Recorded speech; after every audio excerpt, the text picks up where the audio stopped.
so much for being here. This really, wouldn't be possible in person right now, but it's really so heartwarming to see so many people turn out um, for any of our events, but especially as we've extended Better Through Books into 2 months for this special, really once in a sort of at least recent lifetime experience of a community read, trying to address some of the issues of healing that I think we all could use through a community read. Has been a really welcome opportunity. And we are just really excited to continue this across 2 months, including for this evening's event.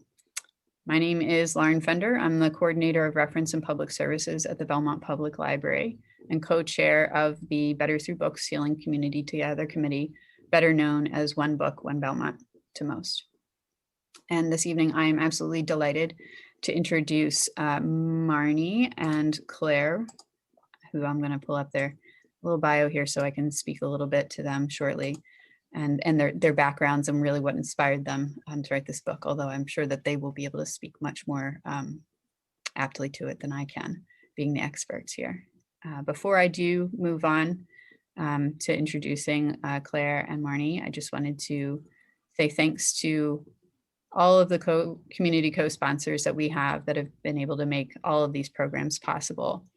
First and foremost would be the Friends of the Belmont Public Library, who not only help make all of the Better Through Books programs possible, but also all of the rest of the library's programs throughout the year, day in and day out. Without them, we would not be able to do the level of programming, whether virtually, hopefully someday back in person, and many of the other services that we provide. So we're extremely grateful for their support. I'd also like to thank the many other co-sponsors of the One Book, One Belmont, our Better Through Books.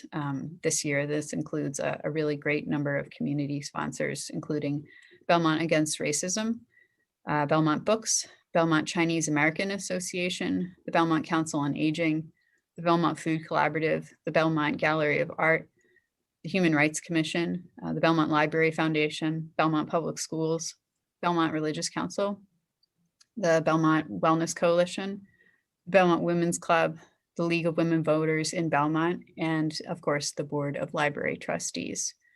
And so now, without further ado, I'm going to read a little bit about our two authors this evening. Claire B. Willis is a clinical social worker and has been working in the fields of oncology and bereavement for more than 20 years. Her work and her life experience were the primary sources of inspiration for opening to grief. A former staff member of the Wellness Community, a national organization, and co-founder of the Boston nonprofit Facing Cancer Together, Claire has led bereavement, end-of-life support, and therapeutic writing groups. She has co-taught spiritual resources for healing the mind, body, and soul at Andover Newton Theological School. Claire maintains a private practice in Brookline, Massachusetts. I will now give a short introduction. Actually, sorry, I missed a little bit more here. So Claire has also worked in hospice for many years, both as a volunteer and a social worker. As a lay Buddhist chaplain ordained by Joan Halifax of Upaya Zen Center in Santa Fe, she focuses on contemplative practices for end-of-life care.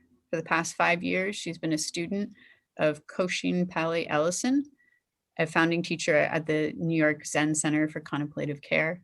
Claire is the author of Lasting Words, a guide to finding meaning toward the close of life, which was published in 2014. Our other author this evening, Marnie Crawford Samuelson, is a documentary photographer, filmmaker, and storyteller. She's the principal photographer of 2 books, The Wild Braid, which is a collaboration with poet laureate Stanley Kunitz and poet Janine Lentine, hopefully I got that right, which was published by W.W. Norton, and Lasting Words with Claire. Her photos have appeared in national and international magazines, including Newsweek, People, U.S. News and World Report, and the Smithsonian. She has shot and co-directed several short films, including Fire Station 88.1, Keeper, which was a first runner-up Audience Award nonfiction short, and Best of the Festival Shorts at Woods Hole Film Festival. And inside Motherwell's dumpster, Selena Trief Will Not Stop, also an Audience Award nonfiction short at the Provincetown International Film Festival, and By the Waters.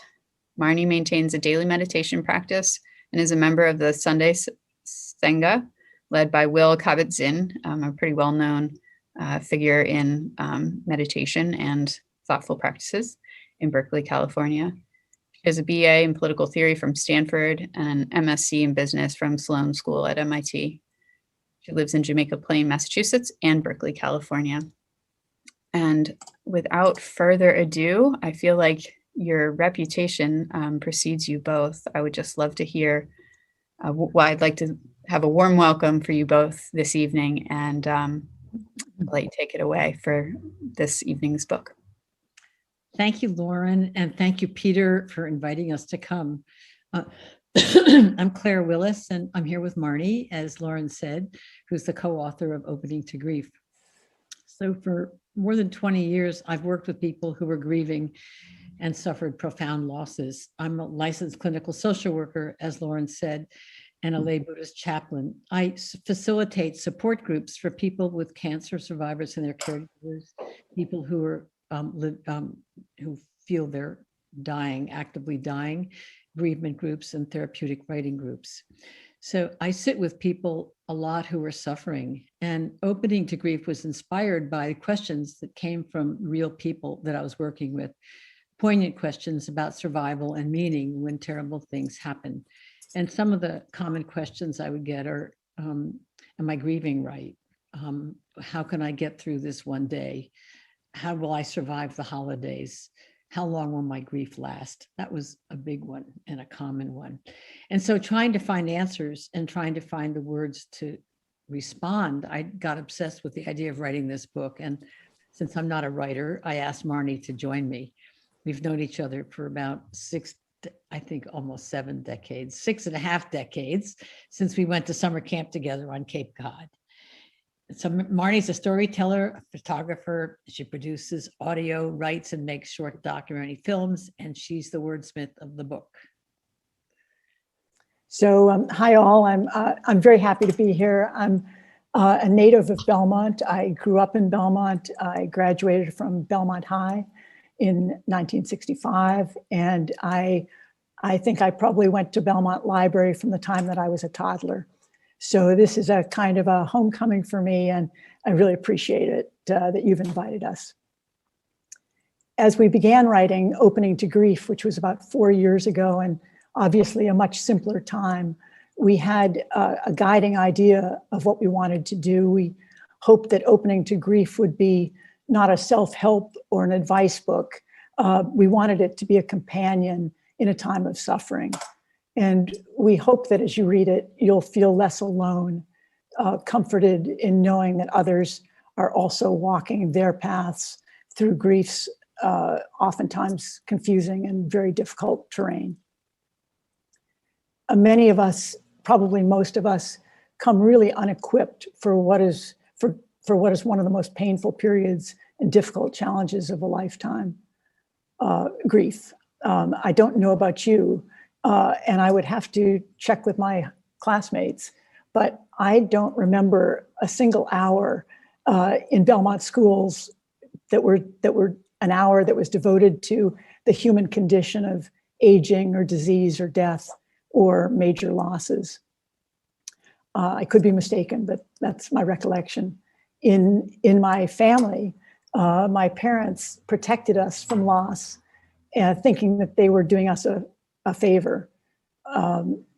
And in effect, our family, as I think about it now, we were grief deniers. And so I was quite unprepared when I was 30 and my mother died. And that was really the beginning of my personal journey with grief. Many of us have believed in models of grieving. Probably the most common one is that there are stages, prescribed stages of grief, and it's entered the mainstream culture. And so many of us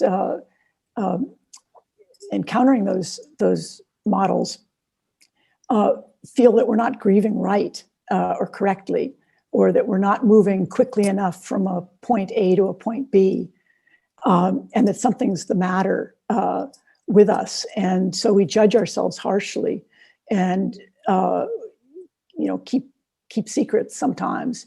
And so in that way, we create even more suffering for ourselves. In my bereavement groups, it's very common for someone to say, I haven't told this to anybody, and I would only say it here. So one person said, I've been sleeping with my husband's shirt because I miss the scent of him. And another member recently told me she'd lost her 14-year-old beloved dog companion, and she was sleeping with his favorite toys. But she told it to me with such a sense of shame, like there was something wrong with what she was doing. And it's in this tender and courageous sharing in my groups that real healing starts, because people realize they're not alone, and what they think they're doing privately is actually occurring more commonly than they know. And yet here we are, more than a year into the pandemic, and we've had a lot of profound and life-affirming shifts happening. Isn't it true that grief is beginning to come out of the shadows? It's now a legitimate subject in mainstream media and in films like Nomadland. We read about it in the Times and the Atlantic, and we hear radio shows on NPR. And remember the miracle the night of the before the inauguration, when Biden invited us all to grieve as a nation, when the bells rang in Washington and in so many communities around the country, and 400 magnificent and holy lights, each representing 1,000 lives lost to COVID, lined the Lincoln Memorial. And what was really most important about this that I remember was Biden said at the time, our healing is in remembering. And I think that was quite beautiful. So a lot of us are sleeping better at night since that night, and some of us are probably grieving the results of the election. But in just months, what's important is we've all become more comfortable and more fluent in the language of grief and some of the nuances of grief. Now we recognize grief. We're more apt to recognize it. We feel it in our bodies. We know what to call it, and we feel even more permission to talk about it. Although the conversation is still early and still evolving, but it shows signs of deepening and of continuing to change us as we live through the pandemic, as we face climate warming, systemic racism, and we begin to comprehend the dangers of our democracy and all the new perils that contemporary life is bringing us. We began opening to grief writing an author's note. It was last March, so the pandemic was hitting us all very strong. And we wrote an author's note about what I call big grief that could hold our collective experiences of loss and heartbreak. We open with a reflection by author and columnist David Brooks, whom many of you know. He wrote it in April of 2020, exactly a year ago, for the New York Times. David Brooks asked his readers to talk about their experiences in the first month or two of the pandemic, to tell them how they were holding up. In just a few days, he received 5,000 replies, I'm sorry. He writes, I think I expected a lot of cheerful coming together stories, but what I got shocked me. It was heartrending and gutting, frankly. People are crying a lot. Tends to be the young who feel hopeless, who feel their plans for the future have suffered this devastating setback, a loss of purpose, a loss of hope. And then the old. The widows and widowers talk about the precariousness of it, the loneliness of it. They just feel vulnerable, extremely vulnerable. There's this river of woe, a river of grief out there that's really shocked me and humbled me. I love Brooks' image, and I'm very moved by this image of grief as a river, because water seeps everywhere. And we've had a pandemic, not only of a lethal virus, but we've had a pandemic of grief, and we're continuing to have a pandemic of grief. It has seeped into every aspect and corner of our lives. So now in the US, we have more than 565,000 people who have died. How do we make sense of and hold on to the gravity of these numbers that represent real and precious lives, people, parents, siblings, neighbors and friends, children lost to COVID. I work with people with terminal illness, and I hear some of them say sometimes, now other people know how we feel, how it feels to be frightened, to no longer be able to take for granted our daily routines or what they will have in the future. Many of us, sick and well, have stopped making plans because we don't know what's ahead. Of course, uncertainty and vulnerability have always been with us, but now we're confronted with a big not knowing, not having a clue in ways that are frankly still stressful for all of us. It seems that we're being called to cultivate a new relationship with big uncertainty, to develop some resilience and grit to better meet whatever arises, including great losses that perhaps we did not expect and we certainly did not want. And from this uncomfortable place, maybe even to see how death and life, grief and love are radically intertwined. I want to read you a couple of sentences from an author named Jamie Anderson. And if I'd seen this quote before the book was published, it would have been right in the front of the book. I think this is so important. Jamie writes, "Grief, I have learned, is really just love. It's all the love you want to give but cannot. All that unspent love gathers up in the corners of your eyes, the lump in your throat, and in that hollow part of your chest. Grief is just love with no place to go." We begin each chapter in Opening to Grief with a poem or a reflection, and we close with a simple meditation, and then we offer the reader a few starting points for their own explanation. So I'd like to start by reading a poem called Naming by Carol Lynn Knight.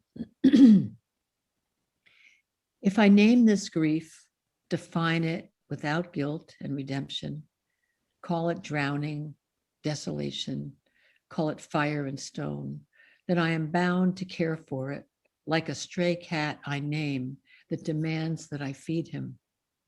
He comes and goes, sometimes disappears for days and then returns, insisting that I remember. So I think of grief as an umbrella word. It's shorthand label that points to a swirl of experiences and feelings and mind states and physical symptoms that are likely different for each of us and are all aspects or parts of our grief. Most of us recognize grief as sadness, sorrow, despair, hopelessness. But it's also true that grief manifests as anxiety, fear, loneliness, irritability, impatience, anger, or rage. Some people feel numb. Some people feel relief. Some people feel gratitude for the lives they've shared, for the caring people who arrived to help. I want to just say something here about the different forms that or expressions people have of grief, because very often it's a source of tension in a family. When someone dies, I often hear people say, my sister isn't grieving. Well, what it probably means is that she's not grieving in the way that you are. And grief has so many presentations that it becomes a source of conflict when people feel they're especially alone in a family where people's grief is all different. So grief can also show up as disrupted sleep. It can show up as sleeping too much, or maybe not sleeping enough, maybe overeating and undereating. Many of us have gained weight during the COVID. Maybe you feel a deep sense of fatigue. Some people are drinking a little bit earlier. Some people are drinking a little bit more. Some of us are overworking or underperforming. We may be overexercising or not exercising. Some of us are unable to focus or even read. Others, especially in the face of a traumatic death, experience a profound loss of faith. I gave a talk today and a woman said, I lost a child, I lost my husband, and my daughter's just been diagnosed with stage 4 cancer. And I've lost trust in the world. I've lost trust in my life unfolding in any reasonable way. And I think there's these abstract expressions of loss that are very important. So faith is one of them, and trust in things turning out. So I'd like to share an excerpt from a poem by Naomi Shihab Nye called Kindness. This begins the first chapter called Starting with Kindness. Before you know kindness as the deepest thing inside, you must know sorrow as the other deepest thing. You must wake up with sorrow. You must speak to it till your voice catches the thread of all sorrows and you see the size of the cloth. Then it is only kindness that makes sense anymore. Only kindness that ties your shoes and sends you out into the day to gaze at bread.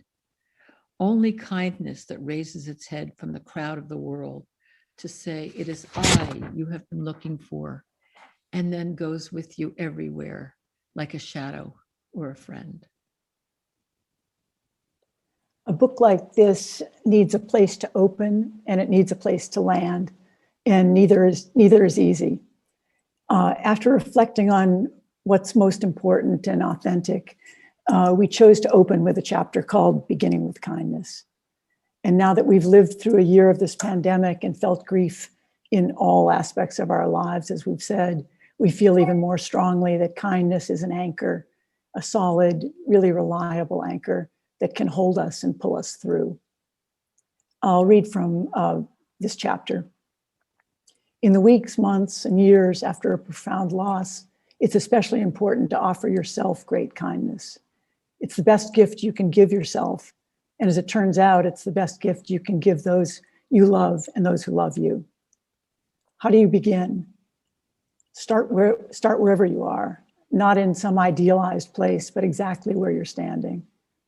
Perhaps you're someone who has restless energy, likes to stay busy, feels indispensable, running from one obligation to the next, who habitually buttons up your emotions. Consider easing your schedule and giving yourself a precious gift of time.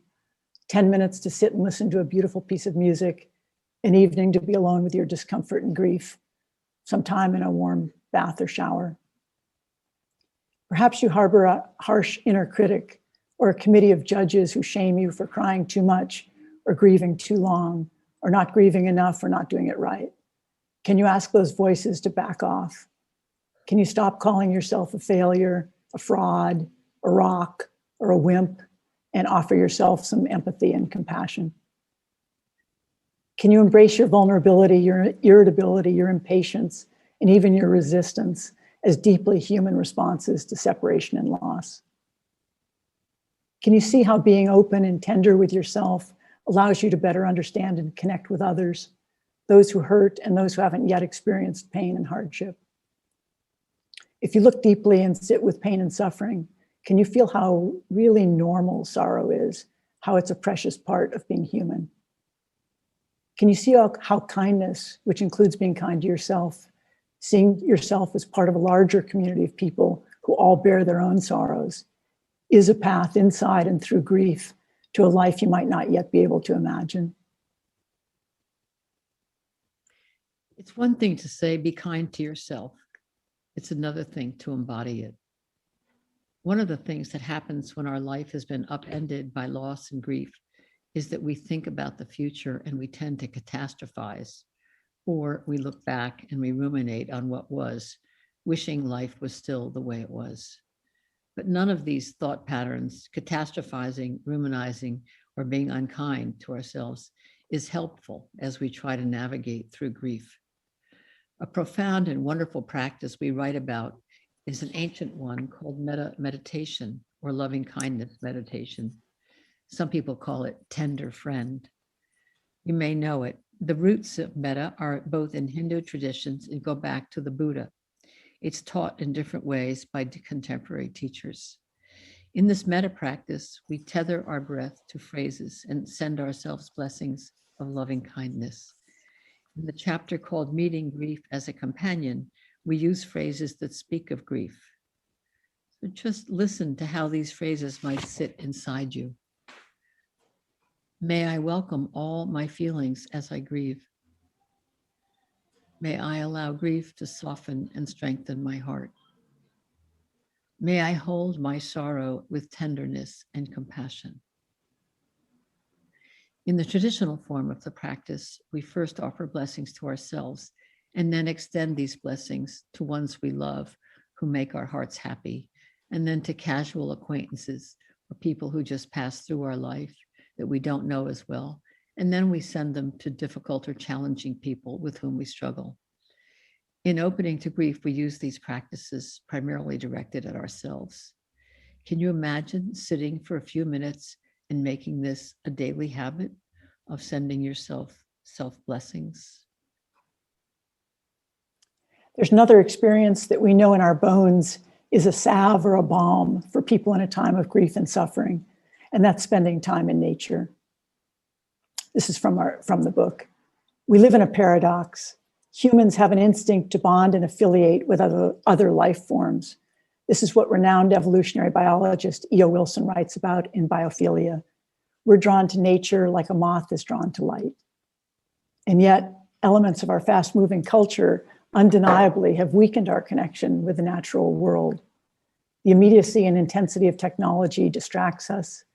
And as adults, we tie ourselves to computers and mostly work indoors. When we experience loss, when we're grieving, it's more important than ever to find ways back to the actual or metaphorical garden, to spend time in the healing power of nature. There's plenty of research that supports these experiences, not just of spending time in the grandeur of big landscapes, but in spaces closer to home. Researchers Rachel and Stephen Kaplan describe smaller places, what they call restorative environments that are accessible and quiet, such as your yard or a pocket park in the city. When we spend time in restorative places, it becomes effortless to watch leaves floating down from trees, or to notice a reflection of the sky in a puddle, or to hear a bird call. These environments draw us in without asking anything of us. We don't have to focus on anything special. And so after just a short period of time, we return refreshed. And it isn't even essential to get outdoors. There are remarkable studies that show patients in hospital beds feel better and heal more rapidly if they're able to look at a beautiful image of nature, a painting or a photograph. You can rest in nature just by looking out a window to a patch of sky or gazing at a plant or flower indoors. There are many wonderful examples of ways to be outdoors. In Canada, there are walking groups for people who are grieving.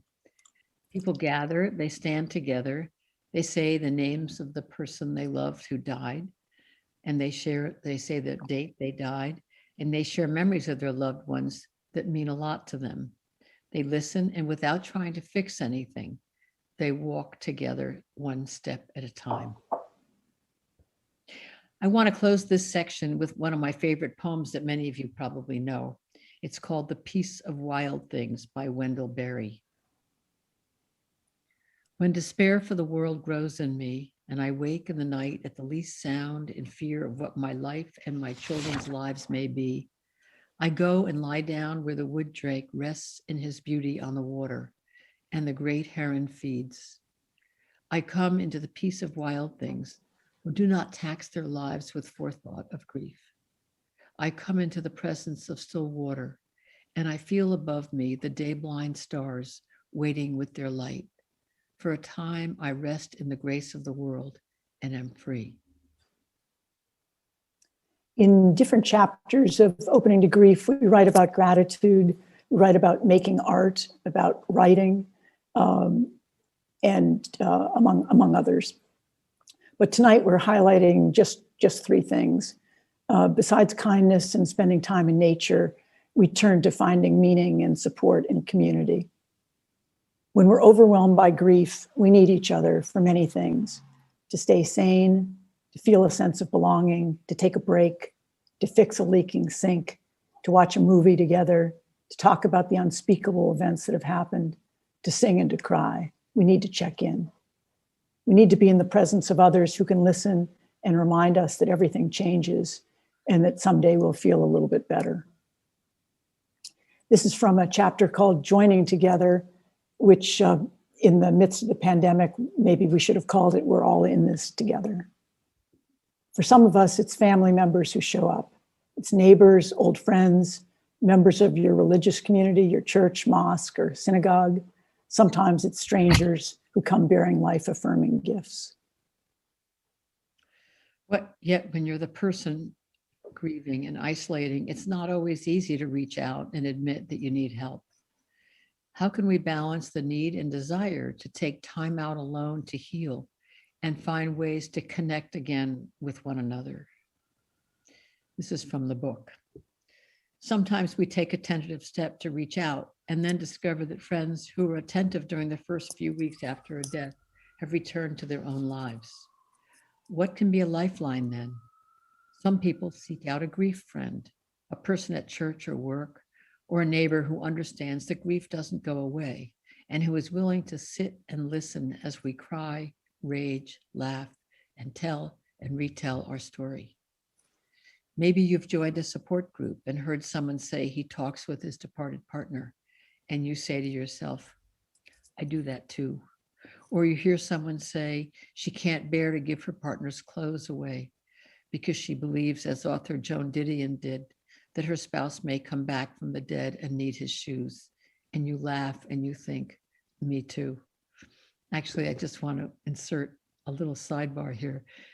A couple of weeks ago in my bereavement group, one of the common topics is what to do with their beloved's clothes. And a number of people are holding on to things. And one of the women came in last week and she said, I've decided that if my husband comes back, I'm buying all new clothes because he'll need different style. And it was just this comic relief around this topic that is really one that is people commonly struggle with. So just back to the book. Perhaps week after week, you sit with the same people in your bereavement group, and one day you realize you're part of a beloved community. Doesn't it make sense that being part of a beloved community, we not only realize we're not alone, but that even in our sorrow and in our brokenness, we still have something to give and that we can still act generously? How will you take your broken, open heart, your vulnerability and tenderness, and allow it to restore your well-being? At some point when you're ready, and only when you're ready and you have enough energy to reach out, how will you allow your grieving heart to connect with others and make the world a little more friendly? The last chapter is called Welcoming the Life That's Yours. This could not have been the first chapter.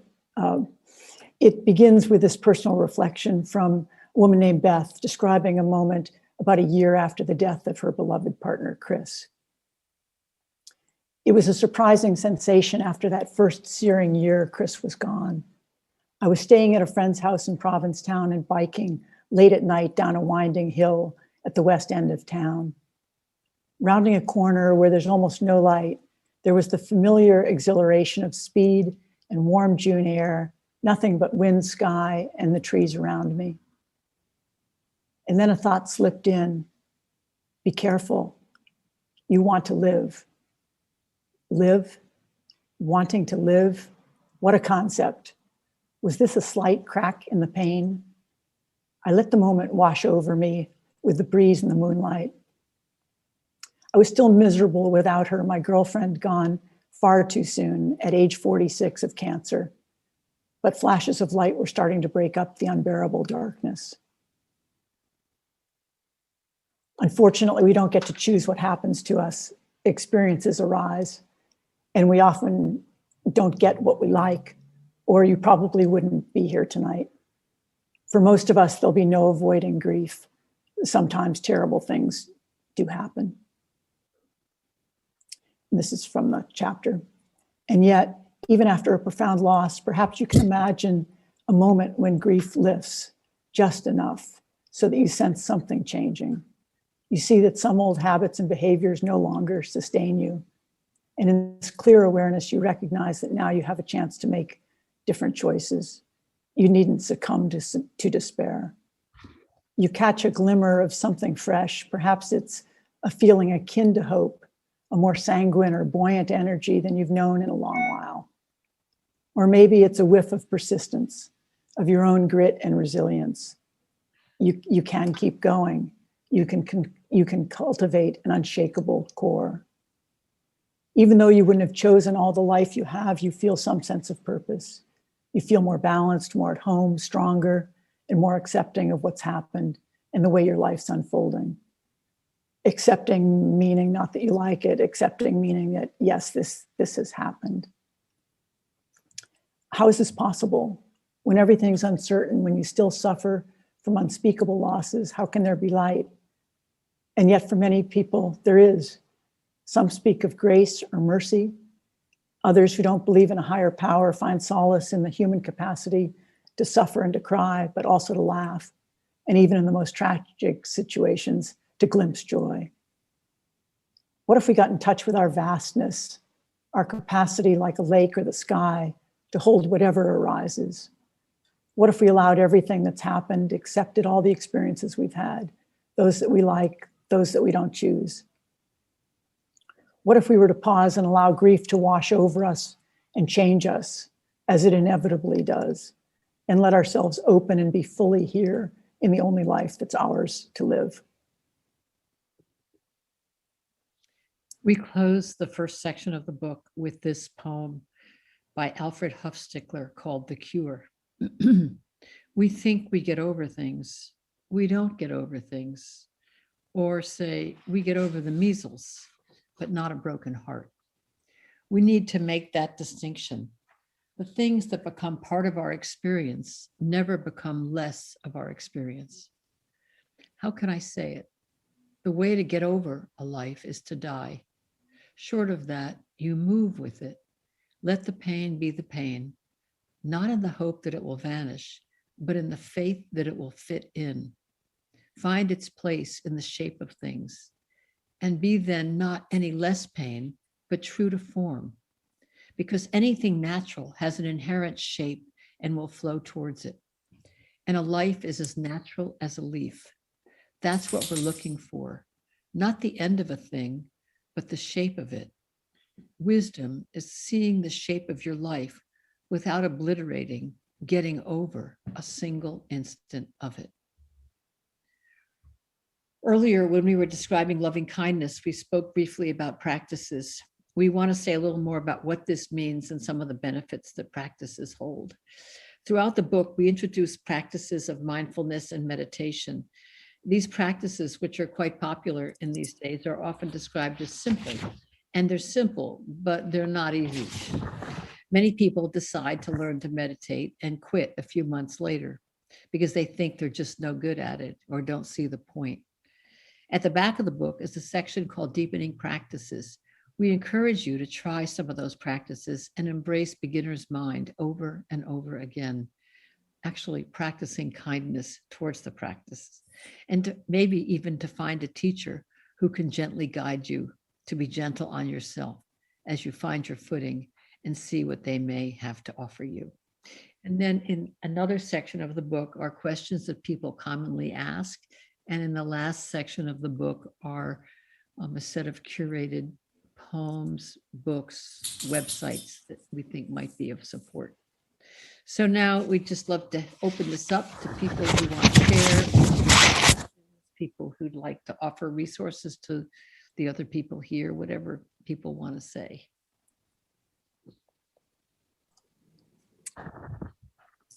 If anybody has any questions, or if you want to take a minute to ruminate, I know I have had some that I've sort of noodled around as I had been moving throughout the book. First, I'll say what I think Claire, you spoke to this at the very end there, is that it's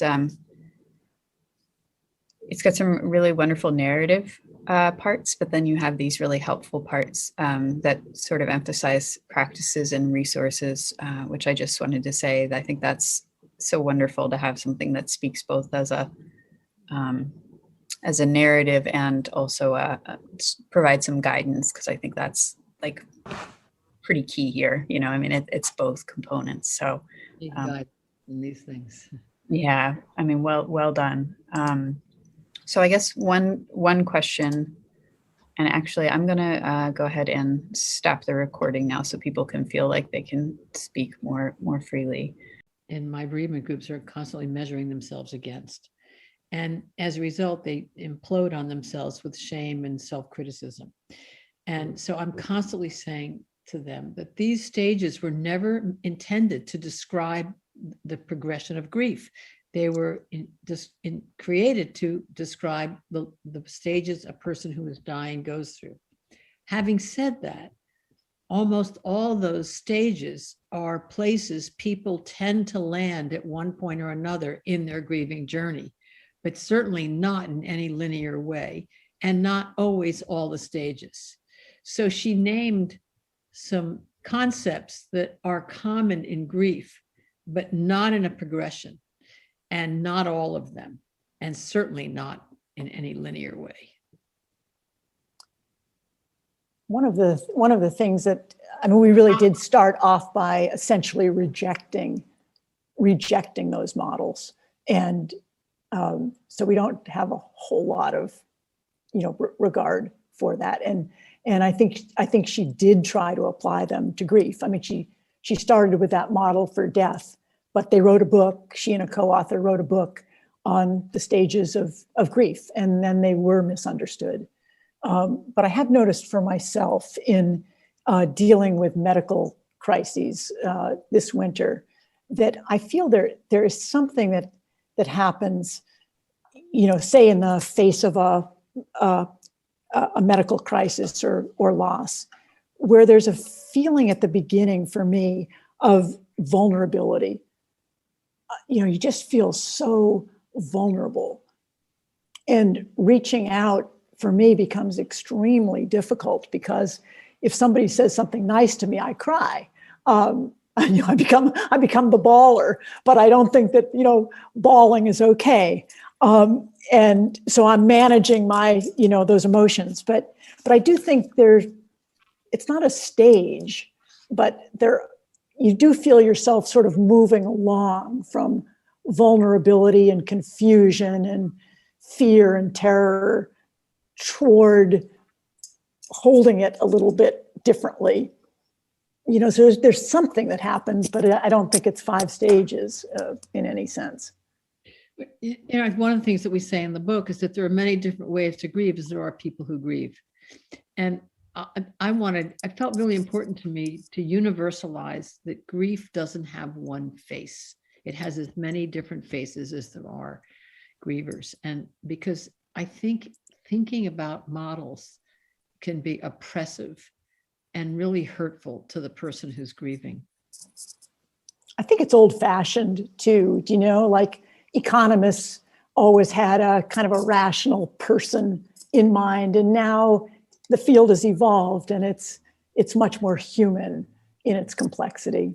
So it may just be that those were from a kind of an earlier day. Mm-hmm. That was sort of the vibe I got. So I'm glad. It's just always nice to see a little compare and contrast, and to understand it when you feel like this felt like a sort of organic rejection of some of those, more rigid understandings. That's makes perfect sense. But we don't know a lot yet, right? I mean, because we've been grief deniers in the United States, we're babies, finding our way. Very true. Very true. Does anybody have any final questions? And if not, then I will just say thank you, Claire and Marnie, so much for joining us this evening.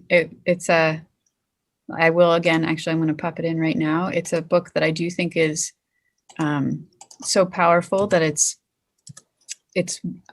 not unlike Codependent No More. It's in the sense that it's something that if that's what speaks to you or something that you want to hold on to, it's a good book to be able to revisit. So I did pop in the chat again the link to the book's website for both Claire and for Marnie, and also the link for Belmont Books for those who might be interested in purchasing. We do have copies available at the library to borrow if you would like to do that as well. The library, and then decide if you want to buy the book. And if you want to buy the book, go to Belmont Books. There you go. Exactly. And also, I think it's a book that you don't have to commit yourself to all the book. You can reread whatever gets you through at that particular time, because there are so many different stages to this, and you know, that's what I found about the book. It wasn't too heavy, in that a lot of books dealing with grief, like, oh my gosh, this is making me feel even worse. You know, you don't want a textbook. You don't. That's for sure. And I really like the idea how you did personalize it, in a sense, in that you were clearly talking about real people and real grief. And it wasn't as you said, about economists making decisions, you know, with numbers. These were real heartfelt advice and memoirs almost. And I thank you so much for, because I'm sure it's a hard book to even think about writing, you know. Yeah. Well, it's hard to feel that you can say anything that is going to be, yes. that's going to be true for somebody else. Yeah, you know, that isn't going to be just facile or flip or. Because I was actually afraid to pick up the book, because I you know, I have a different energy about me. So it's one of those things that, you know, you don't want to welcome that into, you don't want to bring it into your world, but in actual fact, the book is not like that at all. The book is a really, really lovely book. Thank you. Yes, thank you very much for writing it. It took courage. Thank you.